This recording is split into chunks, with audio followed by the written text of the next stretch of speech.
Hi, I'm Jim. Sometimes my inspirations come from weird places that you wouldn't expect from a metal guy or an alternative guy. But I've been dabbling in some jazz chords that, I mean, I used to believe you can almost hit any chords, like, and it doesn't matter what you hit, you can make sounds. And it's a matter of correlating it with a tone or with a deliberate melody. And of course, that wasn't deliberate. I was just kind of hitting notes together, you can make it into something. But jazz is very constructed where it's deliberate and theory oriented. And I've been fascinated lately with Steely Dan, something like Josie. And I'm not going to play this right, so do not use this as a tutorial, please. I'm only demonstrating the chords on how it sounds because I go by sounds and the intrigue that I'm fascinated with just by the chords they pick.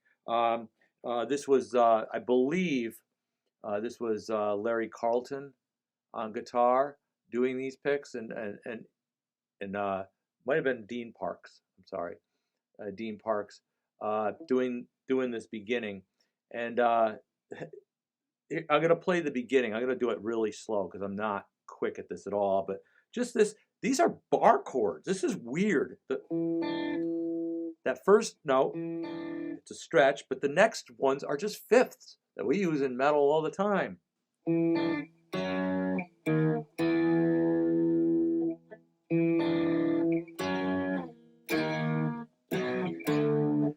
Now, in context, it sounds like jazz, but it's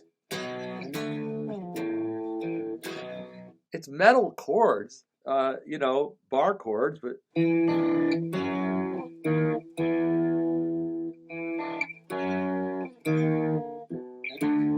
then the next notes are the intriguing jazz chords.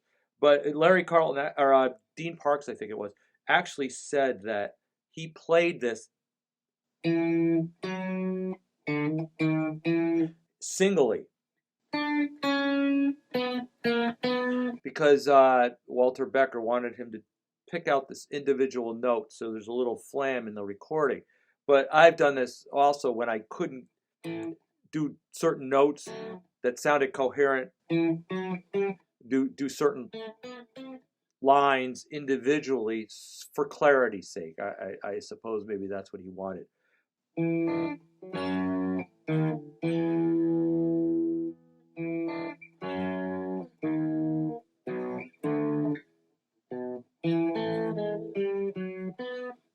This is where it gets intriguing into the jazz chords. I'm going to play this slow because I'm not good at it. And like I said, don't go by my chords exact because I don't know if I'm playing it right, but it's like. And then he does this weird.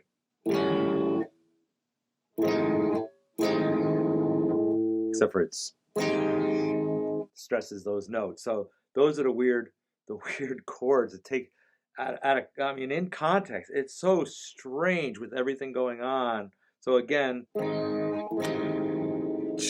that's hard for me to get, just on the spot. I can do it once I place my fingers there, but just like a beginner guitar player, I'm not really a guitarist. I'm a bassist, but in context of going from one stretch to the other.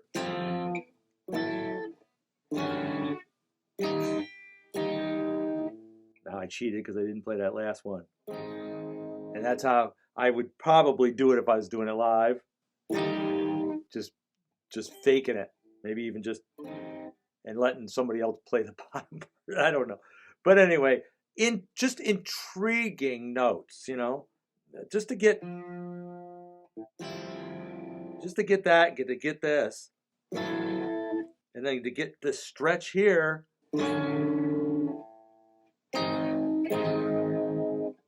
I, I find it fascinating. That's all I could say. Genius, But jazz players aren't really doing it to be genius. They're doing it because they know chord progressions. Because it takes them from one place to another. The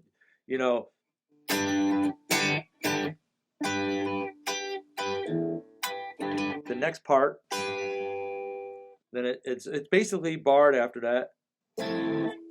Uh, Barred chords, but he's hitting the sevenths, A sevenths. See how nice that flows? They know what they're doing, and that's what I'm trying to incorporate in some of my music. I know it's progressive, it's alternative, metal, heavy sometimes, primitive. Let's say primitive. I don't play great songs. I play maybe good songs, but I'd love to try to incorporate some of these weird chords, you know. And I do some already, but who knows? Who knows? I'm just fascinated by it. Thanks for watching. Subscribe to it. You know,